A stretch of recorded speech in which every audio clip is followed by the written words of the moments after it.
here we go with a look at my Ruger SR22 rifle, outfitted with my Magpul furniture. And in this video, I'm going to swap out my RVG for my AFG.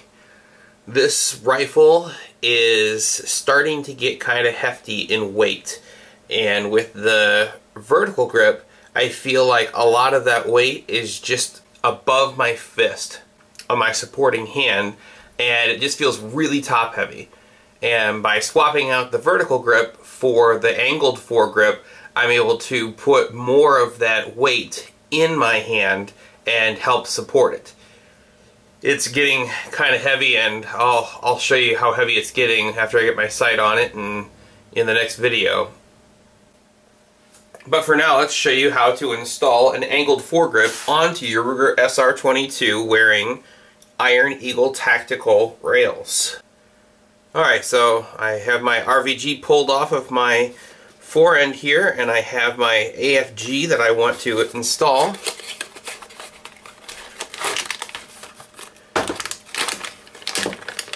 I've always liked the AFG one with the extra curvature here and the extra length. I really like the angled foregrip, the AFG 1. AFG 2 is okay, but like I said, I like the AFG 1. Before we get started, let's go ahead and perform a safety check and promote that safe habit. You can see that there's nothing in the magazine. I can see there's nothing in the chamber. We're handling a safe firearm, so let's go ahead and install this angled foregrip. So let's show you. This does not go on as simply as you might think. With this sling swivel stud, it just peaks down low enough to prevent this from sliding on from the front. So I thought, well, okay, you've got these two screws here. I'll go ahead and back those out and kind of clamshell it together. Problem is, you've got these little tabs in here, and this almost has two. Instead of coming together like this, it has to come together like this and then fold in place. So with these little wings here, you can't fold it like this, put it together, and then lock it into place.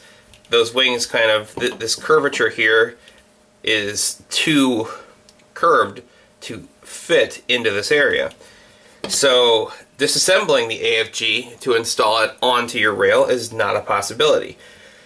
So I started thinking, okay, well, what are my options here? I could take my top rail off, I could back this spanner nut off, rotate it, slide it in from the back, but man, that's a lot of work, and you know, this is kind of set exactly where I want it, and it was factory tensioned.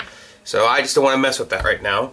I thought, well, maybe I could take my sling swivel stud out and put this in and then put it back on, but there's not a lot of room to get something in here and pry it a whole bunch because you've got the curvature of this rail. So boy, I was really trying to figure out, well, maybe I could remove some material in here and kind of allow for the spacing of this just a little bit that peaks down below the rail so I can get that in there. But luckily I did not have to do that. I tried this. And actually, while I'm showing you this, why don't you take a look at this. This is something that the salesman, Larry, at Iron Eagle Tactical warned me would happen. The finish on this rail is Type 3 anodization, and he said that anytime I put a screw into one of these slots, I'm going to see this like white powder coating.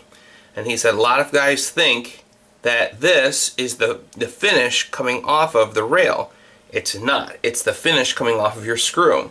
He said it's pretty simple to remove. You just take some soapy water and you just scrub that out and it will come off. He said that it's very difficult to scratch or blemish this surface here, the Type 3 anodization.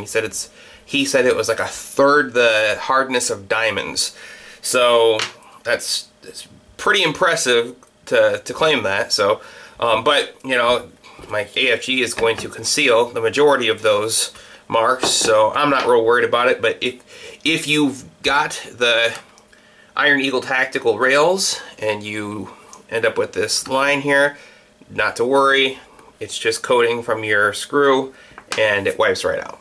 So let's back up a little bit and show you how I figured out how to get this angled foregrip on.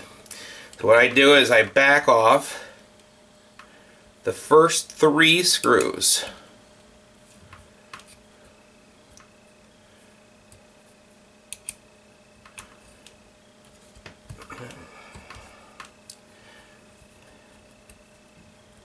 And that gives me just enough flex to pull the rail down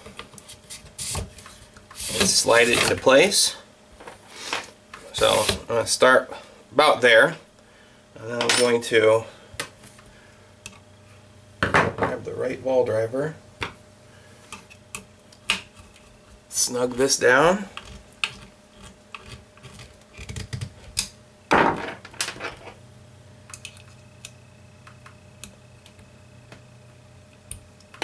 and then that's just enough flex left to clear your last 2 screws.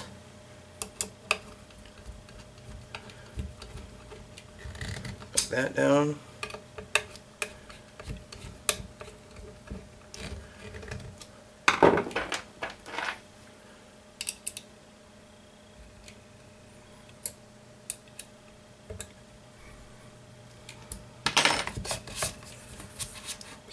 Get her positioned where it falls into place. Put your screw in.